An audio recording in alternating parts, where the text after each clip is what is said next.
이젠 LNG 추진선으로 바뀌는 추세며 이 분야 역시 한국이 최고죠. 한국이 개발한 새로운 화물 탱크벽 기술은 선주들이 적용하길 꺼리죠. 그들은 검증된 기술을 고집하니 한국 정부가 새로운 기술을 적용된 LNG 운반선을 발주해 실제 운영해 안전하며 효율도 높다는 걸 검증해줘야 발주사나 선주들이 인정해줄 겁니다. 멍청하게 국내 조선사끼리 서로 물고 헐뜯으며 저가 수주하지 말고 크로스 라이센스로 서로 윈윈해서 세계 LNG 선박 등 고가 선박 싹 쓸어와라. 저런 기술 때문에 중국이나 일본이 쉽게 LNG 시장 점유율을 높일 수 없음. 발주하고 도면 가져가도 원천 기술 못 피해가면 베껴서 만들지도 못함. 한국 조선업계가 드디어 흑자 전환을 이루어냈다는 기쁜 소식이 들려왔습니다. 세계적인 요구에 따른 고부가 가치 선박 기술에서도 한국이 선두를 달리며 앞으로 승승장구할 일만 남아 보였는데요. 한국을 잡기 위해 중국과 일본이 손을 잡고 음모를 꾸미고 있다는 충격적인 소식이 들려왔습니다. 덕분에 침체기를 벗어난 지 얼마나 됐다고 한국 조선 위기설이 다시 불거지고 있는데요. 한국은 이러한 사태를 이미 예측하였기에 한국 조선 산업 구조를 진화시켜 모략을 정면으로 돌파하려 하고 있다고 합니다. 과연 2위와 3위의 음모에 맞서 세계 1위의 자리를 지켜낼 수 있을 것인지 자세한 소식 알아보도록 하겠습니다. 적자에 시달리던 한국조선이 드디어 흑자 전환에 돌입했다는 희소식이 들려왔습니다. 현대중공업의 조선지주사이자 세계 1위 조선기업인 한국조선해양이 1년 만에 흑자 전환에 성공했습니다. 한국조선해양은 올해 3분기 영업이익이 1,880억 원으로 지난해보다 33.2% 증가한 것으로 확인됐습니다. 매출은 4조 2,644억 원으로 작년 대비 19.9% 증가하고 순이익은 359억 원으로 65% 늘어났습니다. 한국조선해양 측은 조선업 슈퍼사이클의 수주가 크게 늘었고 올 3분기부터 반영됐다며 원가 절감 공정 효율화 환율 상승 등이 흑자 전환을 이끌었다고 설명했습니다. 현대중공업과 현대미포조선 역시 1분기 만에 흑자 전환에 성공했습니다. 수익성이 높은 액화천연가스 LNG 운반선 수주 증가와 고환율 원화 가치 하락 효과로 한국 조선업계의 전체의 매출이 급증하며 흑자 전환을 이루어낼 수 있었던 건데요. 세계 경제 위기의 원인인 우크라이나 전쟁이 오히려 한국 조선업계에는 호재로 작용됐습니다. 전쟁으로 인해 러시아 천연가스 수입이 막힌 유럽 국가들이 새로운 천연가스 공급처를 찾기 시작했고 이에 따라 LNG선 수요가 폭증하면서 선박 가격이 역대 최고치를 달성했었습니다. 거기에 러시아가 유럽으로 향하는 최대 규모의 가스관인 노드스트림을 자신들의 손으로 파괴해버려 LNG선 수요는 수년간 지속해서 증가할 것으로 예측됩니다. 한국조선해양 3사는 지난달 총 92척의 LNG선을 수주했고 같은 기간 삼성중공업도 79척에 달하는 LNG선을 수주했었습니다.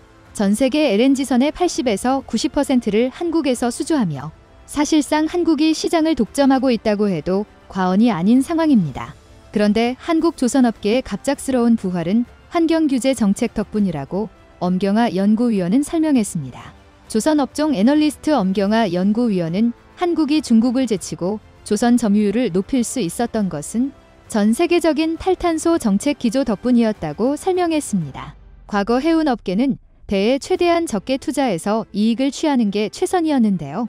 이 때문에 싼 인건비로 저렴한 가격을 앞세운 중국 조선사들이 세계 선박 수주를 모두 쓸어가 버리며 세계 1위의 자리를 빼앗겼었습니다. 그런데 각국에서 탈탄소 정책을 필두로 한 환경 규제가 본격화되면서 상황이 달라지게 됐는데요.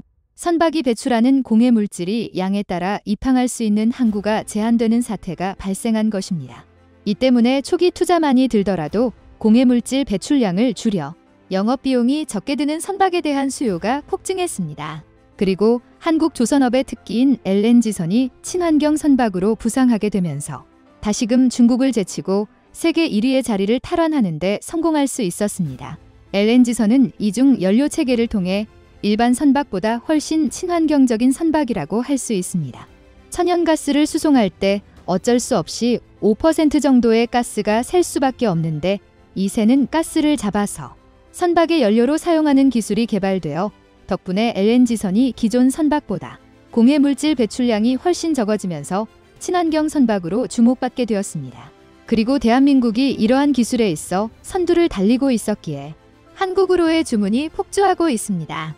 이러한 이중 연료 체계를 갖춘 선박의 수주 비율이 한국이 작년이 70%, 올해가 80%에 달하지만 작년에 20%밖에 되지 않았었고 올해도 한참 못 미치는 50%에 지나지 않은 것으로 나타났습니다. 특히 내년부터 친환경 규제가 본격화되면서 한국으로 LNG선 주문은 끝을 모르고 밀려들고만 있습니다. 엄경화 연구위원은 이를 통해 선박 건조 독이 쉬지 않고 돌아가고 있어 한국조선의 적자 문제는 올해가 마지막이 될 것이라고 장담했는데요. 정말로 올해 3분기 한국조선사들이 흑자 전환에 성공했다는 소식이 들려왔습니다. 그리고 이 기세가 끊기지 않고 이어나가며 2위인 중국과 초격차를 확보하기 위해 한국 정부는 한국조선업 전반의 체질 개선 작업에 나섰습니다. 이창양 산업장관은 제11차 비상경제 민생회의에서 조선산업이 반도체 산업을 능가하는 캐시카우 수익 창출원가 될 것으로 본다. 거의 전 세계 시장을 압도하는 친환경 선박의 국산 기자재 탑재율을 60에서 80% 수준에서 앞으로 90% 수준으로 크게 높여나가겠다고 밝혔습니다. 또한 추경호 기획재정부 장관은 조선산업의 경쟁력을 강화하기 위해 고용구조를 개선하겠다고 밝혔는데요. 조선업에서 중국, 일본과 기술 경쟁이 치열해지고 내부적으로는 원하청 이중구조가 지속하는 등 구조적 문제도 있다. 경쟁력 확보와 고용구조 개선을 병행 추진하고자 한다고 말했습니다. 그러면서 외국 인력을 적극적인 활용하고 내국인 생산 인력도 연간 3천여 명 이상 추가 양성할 것이다. 특별 연장근로 가용기간도 연간 90일에서 180일로 한시 확대하겠다고 예고했습니다. 가장 큰 걱정거리였던 인력난 문제도 해결될 것으로 보여 별다른 문제가 없다면 한국조선업은 당분간 순항할 것으로 예측되었는데요. 그런데 하필이면 한국이 잘 되는 꼴은 죽어도 못 보는 나라가 양옆에 나란히 붙어 있죠. 바로 중국과 일본입니다. 중국과 한국과 일본보다 사이가 좋지 않은 두 국가이지만 한 목소리를 내며 공동전선을 펼치고 있는 분야가 있으니 다름 아닌 선박에 대한 글로벌 환경 규제입니다. 유엔 산하 국제해사기구에 의해 2024년부터 온실가스 배출량이 높은 연료를 사용하는 선박에 대해 부담금이 매겨지게 될 예정인데요. 현재 이 부담금을 어떻게 책정하느냐를 두고 논의가 진행 중인데 중국과 일본이 이례적으로 한 목소리를 내고 있다고 합니다. 기존 대세는 연료의 종류에 따라 부담금에 차등을 두고 기준에 맞추어 부담금을 내는 방식으로 예측 가능성이 높아 유럽연합과 미국, 한국 등 많은 나라에서 가장 선호하는 방식입니다. 그런데 중국과 일본은 단순히 연료 종류에 따라 부담금을 부과하는 게 아니라 선박의 에너지 효율성, 환경 효율성 자체에 따라 부담금을 부과하자는 훨씬 복잡한 책정 방식을 제안했는데요. 이러한 방식은 선사에 더욱 부담으로 작용하면서 구형 선박을 신형 친환경선으로 교체해야 한다는 압박으로 작용할 가능성이 큽니다. 전문가들은 중국과 일본이 이러한 안을 밀어붙이는 것은 국제 환경 규제를 자국의 조선업 육성에 유리하게 이용하려는 의도라고 보고 있습니다. 규제를 통해 판 전체를 뒤흔들고 한국에 빼앗긴 고부가가치 선박 시장의 주도권을 빼앗아 오겠다는 전략이죠. 현재 전 세계 고부가가치 선박 10척 중 8척은 한국에서 건조되고 있는데요. 그렇다면 중국과 일본의 환경 규제 전략은 오히려 한국에게 이득이 되는 것처럼 보일 수 있습니다. 그런데 실상을 뜯어보면 이 전략의 무서움을 알 수 있는데요. 중국과 일본이 주장하는 환경 부담금 책정안이 통과되게 된다면 전 세계 선사들의 부담이 급증하게 됩니다. 하지만 중국과 일본 두 국가의 공통점이 있으니 두 국가 모두 선주선사들이 자국에서 발주하는 비율이 100%에 가까울 정도로 자국의 조선소에서만 배를 만들어 쓴다는 것이죠. 두 국가의 전체 수주량에서 자국에서 발주하는 비중이 30에서 40%에 달하지만 10%에 불과합니다. 자국 발주 비율이 100%라는 것은 환경 규제로 자국 선사가 배를 사야 하는 일이 생겨도 그 이익이 철저하게 자국으로 향한다는 것을 의미합니다. 강력한 환경 규제 도입은 결국 전체적인 비용 증가로 한국 조선소의 악재라고 할 수 있지만 중국과 일본의 조선소는 오히려 만들 배가 늘어나며 호재가 될 수 있습니다. 국제사회의 룰을 자신들에게 유리한 방향으로 설정해 역전을 꿈꾸고 있는 것이죠. 한국도 시급히 대책 마련에 나서야 할 것 같은데요. 그런데 한국 조선업계는 오히려 정면 돌파를 선택한 듯합니다. 지난 27일 전남 목포시 남항에서 친환경 선박 연구 지원 인프라 착공식이 이루어졌습니다. 환경 규제에 대비한 연구시설 구축으로 친환경 기술 개발 경쟁에서 앞서 나갈 수 있는 원동력이 되어줄 것으로 기대받고 있습니다. 한국 조선사들도 친환경 선박 기술 개발에 심혈을 기울이고 있는데요. 대우조선해양은 최근 유럽에서 열린 친환경 선박 기술 콘퍼런스에서 친환경 장비인 축발전기 SG와 공기 윤활 시스템 RS 조합에 대한 성능 검증 결과를 발표했습니다. 이를 통해 기존 선박 대비 5%의 연료 절감 효과를 거둘 수 있으며 축발전기를 통해 공해물질 배출량도 대폭 줄이는 게 가능합니다. 삼성중공업은 차세대 연료로 주목받고 있는 암모니아 연료 추진선 개발에 나섰는데요. 지난 6월 미국 성급으로부터 암모니아 연료 추진 대형 컨테이너선 설계에 대한 기본 인증 AIP를 획득했고, 지난달에는 한국 선급 KR에서도 암모니아 운송 추진 가스 운반선 VLGC에 대한 개념 설계 기술을 인증받았습니다. 한국조선해양과 현대중공업도 지난해 업계 최초로 친환경 암모니아 연료 공급 시스템에 대한 개념 설계 인증을 획득했으며, 대우조선해양도 영국과 프랑스 선급으로부터 암모니아 이중 연료 초대형 유조선 VLCC과 암모니아 전용 운반선에 대한 기본 인증받았습니다.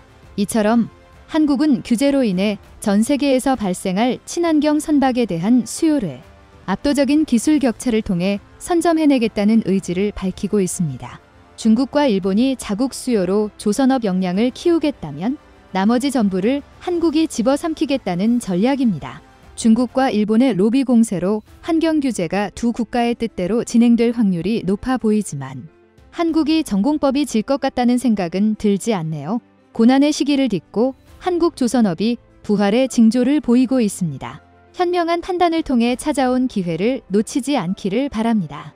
최근 한국의 대기업 현대중공업과 대우조선해양이 인수합병으로 거대 기업이 되어 세계 조선 시장을 장악할 수 있다는 한국의 밝은 전망이 제시되었었는데요. 안타깝게도 EU가 이를 반대하면서 무산된 것으로 밝혀져 논란이 되고 있는데요. 이번 시간에는 왜 EU가 한국조선 대기업의 인수합병을 반대했는지 자세하게 알아보겠습니다. 한국 기업끼리의 인수합병을 왜 유럽이 무산시키죠? 현대중공업그룹의 대우조선해양 인수가 유럽이면 함 EU 겸장 당국의 퇴짜로 무산된 것을 두고 나온 질문들 중 하나였는데요. 이번 인수는 유럽 말고도 중국과 일본 등에서 경쟁 당국을 심사받았다고 밝혔습니다. 한국 기업들 사이에서 이뤄진 일을 외국 당국이 들여다볼 수 있는 근거가 있었는데요. 일단 전론적인 개념의 속지주의나 속인주의는 잠시 잊을 필요가 있는데요. 시장의 독과점을 다루는 겸장법은 기본적으로 역외 적용이 가능한 것으로 알려져 있습니다. 외국 기업이 외국에서 한 행위도 한국공정거래위원회가 제재할 수 있다는 뜻인데요. 국제 카르텔이나 다국적 기업의 인수, 합병이 빈번하게 일어난다는 점을 감안하면 역외 적용이 도입된 배경은 풍물분이 짐작할 수 있습니다. 물론 역외 적용도 무한정 가능한 건 아닌데요. 역외 적용의 범위를 점할 때는 보통 염함 이론 2 기준이 됩니다. 국내 시장에 염함을 미치는 행위여야만 제재할 수 있다는 의미인데요. 한 예로 한국 기업들이 특정 상품을 두고 가격 담합을 한 뒤 그 상품을 미국에 수출한다면 미국 당국이 제재할 여지가 있게 됩니다. 반대로 해당 상품이 미국에 수입되지 않는 등 미국 시장에 미치는 영향이 없다고 판단되는 경우 그렇지 않은데요. 그렇다면 영향의 유무를 따질 때 한국의 겸장법인 공정거래법 3조는 국외에서 이뤄진 행위라도 그 행위가 국내 시장에 영향을 미치는 경우에는 이 법을 적용한다고만 규정하고 있는데요. 그러나 지금처럼 국가 간 교역이 활발한 시대에 국내 시장에 간접적인 영향을 조금도 미치지 않는 행위를 상상하기는 힘든데요. 자칫 겸장법의 적용 범위가 무한정 확장될 수도 있는 셈입니다. 힌트가 될 만한 판결은 201 항공화물 국제 카르텔 사건을 다룬 대법원에서 나왔는데요. 당시 대법원은 공정거래법 3조는 문제된 국외 행위로 인해 국내 시장에 직접적이고 상당하며 합리적으로 예측할 수 있는 영향을 미치는 경우로 제한 해석해야 한다고 판시했는데요. 간접적인 영향만 미치거나 영향의 정도가 미미할 때는 역에 적용할 수 없다고 명시한 것이었습니다. 대부분의 주며 경쟁담국도 비슷한 원칙을 채택하고 있는데요. 기업결합 심사도 마찬가지입니다. 한국 기업 간의 인수합병이라고 해도 유럽 시장에 유의미한 영향을 미칠 가능성이 있으면 유럽 경쟁담국에서도 들여다보게 되는데요. 기업결합 심사 대상의 기준에도 이런 점이 반영돼 있습니다. 한국공정위는 외국 기업의 경우에는 한국 내 매출액이 300억 원 이상이어야 한다는 기준을 추가로 두고 있는데요. 반대로 해석하면 기업의 글로벌 규모가 아무리 커도 한국에서 몰리는 매출액이 300억 원 미만이면 굳이 심사하지 않겠다는 의미였습니다. 유럽연합도 비슷한 기준을 두고 있는데요. 결합하는 기업 중 최소 2기업이 유럽연합 내 어머니 각각 2억 5천만 유로 약 3천억 원을 넘는 매출액을 올리고 있어야 한다는 등의 조건이 있는 것으로 알려졌습니다. 한국조선해양과 대우조선해양도 이런 기준을 충족했을 것으로 보이는데요. 염함 이론의 원칙은 이번에 유럽연합 집행위원회가 내놓은 발표 자료에서도 엿볼 수 있었습니다. 집행위는 현대중공업그룹의 대우조선해양 인수를 승인할 경우 유럽 시장이 입을 피해를 강조했는데요. 유럽에는 주요 천연가스 수입국들이 분포해 있는데 이 중에는 액화천연가스 LNG도 적지 않은 비중을 차지하고 있습니다. 전 세계 LNG 운반선 시장에서 한국 두 기업의 점유율 합계는 61.1%에 이르게 되는데요. 다음은 마르그레테 베스타게르 부위원장이 발표한 의견문 중 일부인데요. 유럽연합 내 에너지 소비량의 약 4분의 1은 천연가스에 해당하는데 대부분 수입산이다. 대형 LNG 운반선이 LNG를 다른 지역에서 유럽으로 들여오는 만큼 이번 사건에서 문제된 핵심 상품들은 LNG 공급 사슬에서 매우 중요한 요소다. 오늘 우리가 내린 결정은 유럽 선사들이 대형 LNG 운반선을 확보하는 데 있어 앞으로도 충분히 많은 선택지를 갖게 된다는 것을 의미한다. 이와 같은 이유를 들면서 유럽 경쟁 당국이 한국 현대중공업그룹의 대우조선해양 인수에 제동을 걸어버린 것인데요. 이로써 대우조선해양을 매각하려는 산업은행의 시도는 3년 만에 또다시 실패로 돌아가게 됐습니다.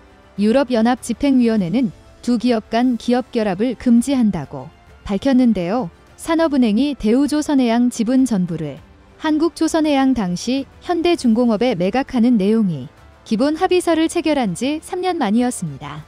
이는 현대중공업그룹이 시정 방안을 제출하지 않으면서 어느 정도 예측됐던 결과였는데요. 무조건 부수민지 나오는 경우를 제외하면 유럽연합의 기업결합 심사는 기업이 낸 시정 방안을 바탕으로 이뤄지는데요. 기업의 시정 방안 이행을 전제로 한 조건부 수밈을 내주는 식입니다. 다만 시정 방안으로도 경쟁 제한섬이 해소되지 않거나 현대중공업그룹처럼 시점 방안을 아예 제출하지 않은 경우에는 금지 결정이 나올 수 있게 되는데요. 현대중공업그룹 관계자는 자산을 매각하는 등이 구조적 조치를 동반하면 인수 자체가 의미 없다고 판단해 시정 방안을 제출하지 않은 것으로 안다고 밝혔는데요. 일찍부터 업계에서는 유럽에서 승인받기 어려울 것이라는 전망이 지배적이었습니다. 두 기업 간 기업 결합으로 가장 큰 피해를 보는 것은 선주들인데 유럽의 전통적인 해운 강자들이 집중된 탓이었습니다. 특히 맥과 천연가스 LNG 운반선 시장에서 현대중공업과 대우조선해양의 합산 점유율은 전 세계 60% 수준으로 이 때문에 유럽에서는 두 기업의 기업 결합을 도탈 겸 후 결과적으로 액화천연가스 가격이 오를 것이라는 우려도 높았다고 밝혔는데요. 이로써 현대중공업그룹의 대우조선해양 인수는 무산이 사실상 확실시되었습니다. 현대중공업그룹은 이번 결정에 대한 유럽 법원의 판단을 받아볼 수 있지만 업계에서는 다른 결과가 나올 가능성이 작다고 본다며 소송 제기는 집행위 결정 후 2달 이내에 이뤄져야 한다고 강조했는데요. 그야말로 한국의 두 대기업이 합쳐지면 전 세계 선박 시장 60% 이상을 장악해버린다는 점에서 유럽이 이를 반대한 것이라고 볼 수 있습니다. 만약 한국의 두 대 기업이 인수합병이 진행되면 유럽의 선박업계들은 가차없이 흔들리게 될 것이 뻔한 상황이었는데요. 한국 내리든들은 이에 대해 유럽이 한국 대기업 인수합병을 반대한다니 웃기지도 않는다. 한국이 무섭긴 한가 보군 등의 반응을 보였는데요.